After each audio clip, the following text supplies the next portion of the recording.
Today I bring you a sorry tale and an update on a car that has featured in my life and coming up for 2 years, but has barely featured on this channel because it spent most of that time on a two-post lift. So let's have a look today at my MG ZT260 and tell you what's going on with it.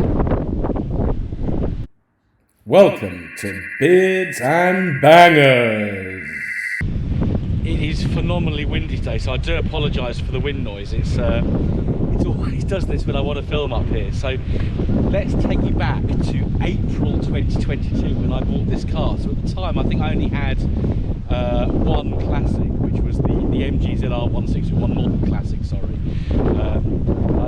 I saw this one come up quite cheap. I knew it had faults, so it had hunting idle, it had a misfire, there was various things wrong with it. So that's how I took it into AJF like that. I said, don't rush, just get it done when you can. So over the course of the next year, they got it ready and running better, just in time for Pride of Longbridge last year. So this car, the first time I gave it a proper drive was to take it to Pride of Longbridge in 2023, earlier this year.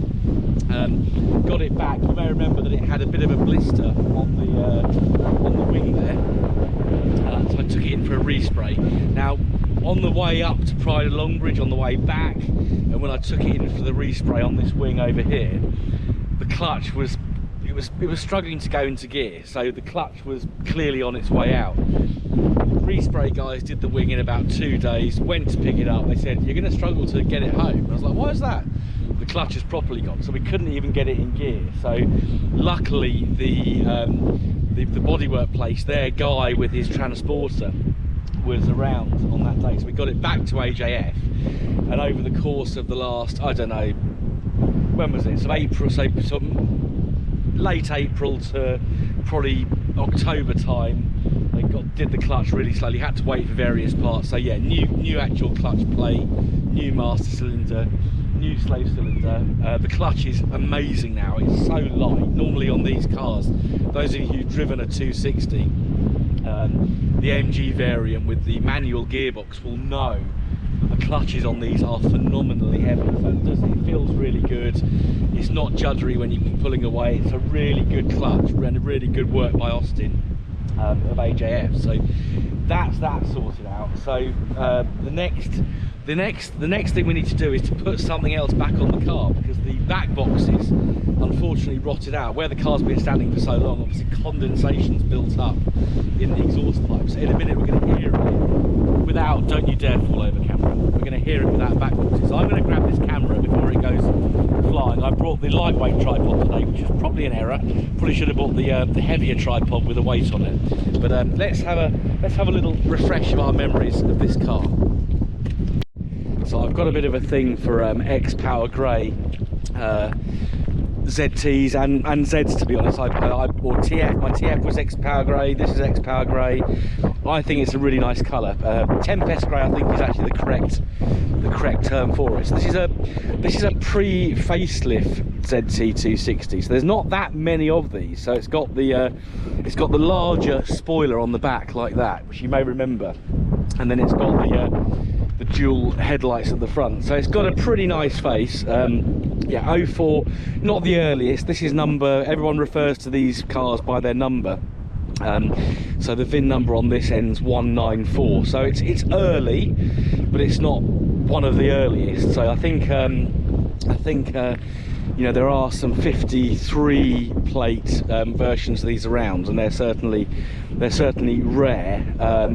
Yeah, it just looks like the typical ZT saloon shape. Obviously we've got massive beefy brakes on the back because it does need a bit more stopping power, and we've got something to thank BMW for. So when Rover were developing their new executive saloon, they were just going to reskin the 600. I think I've said this in many videos in the past, but BMW, who owned MG at the time, were insistent upon a completely new chassis. So they built a four-wheel drive platform, the R40 platform, but it had a bit of a transmission tunnel, and that was for torsional rigidity.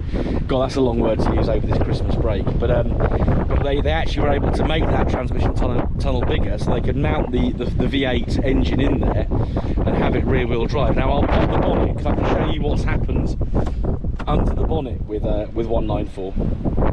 Yeah, so we're in a rural area, so where 194's parked, we get a bit of leaf action. But yeah, there's the Ford Mustang V8. Now so these cars are built from 2003 onwards, but this V8 engine comes from a Mustang that would have been in the early to mid 90s. So it's quite an older. It was an older engine at the time. And that's one of the big complaints with this, is like they put this old engine in, you've got the Ford ECU for the engine, you've got a Rover ECU for everything else, and the two don't talk to each other, so everyone gets very het up. So but yeah, it's a cracking sounding motor. A lot of people of course put the supercharger on here, Dreadnought being a famous company that would take a ZT260, put a Kenny Bell supercharger on, and various other things. So this is where we had the problem. So I think it's got new spark plugs, we've got new coil packs, had some aftermarket coil packs on, so they've been changed, mass airflow sensor, various hoses here, there and everywhere. So like these elbows here,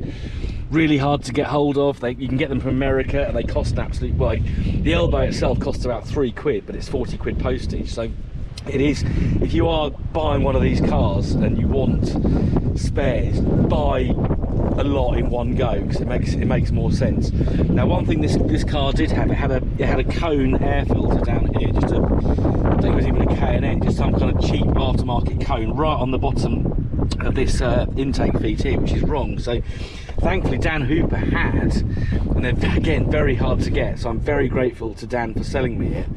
But we've actually got the original air cleaner set up back in there now, so just need to do a bit of fettling with that. But it's definitely running better. There's one job left to do, other than bleeding the clutch a little bit more, that Austin's going to do for me, and that's also to change the fuel filter, because we do think that it could be silted up. Because one thing I've noticed is, I'll spin you around, one thing I noticed is this car runs a lot happier when it's got a full tank of fuel. As soon as it gets to halfway and below, it doesn't like it. So that would tell me either the pump's not working properly, but I don't think that's the case. You need a lot of fuel to run one of these cars, so the fuel pump is probably working. So we're going to look at the filter as well, just to see if that will improve running at all. But it's running, it's got power, and in a minute you'll hear it without the back boxes on. It sounds amazing. Obviously I've got some back boxes, just need to get them put on, so that's going to be done at some point in the new year. So let's get out and let you hear what the car sounds like now. Shut the bonnet first.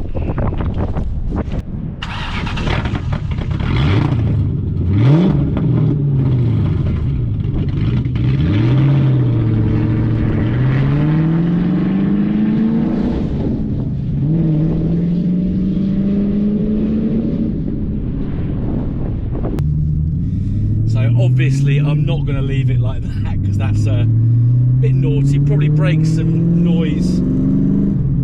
Do get to hear it though, it's quite nice. Yeah, so it's the car is running infinitely better. So we'll just get this fuel filter sorted out, and I think, and then a bit of fettling with the air cleaner, and I think we'll be pretty much there. Yeah.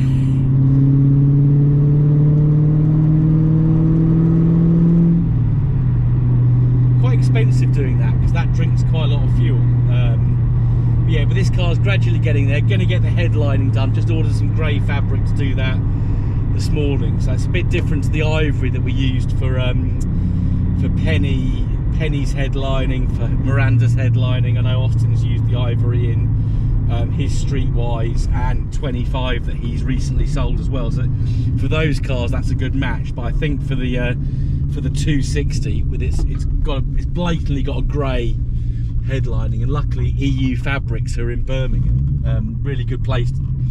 So shout out to them. Really good place for headlining fabric for your Rovers. Will serve you well.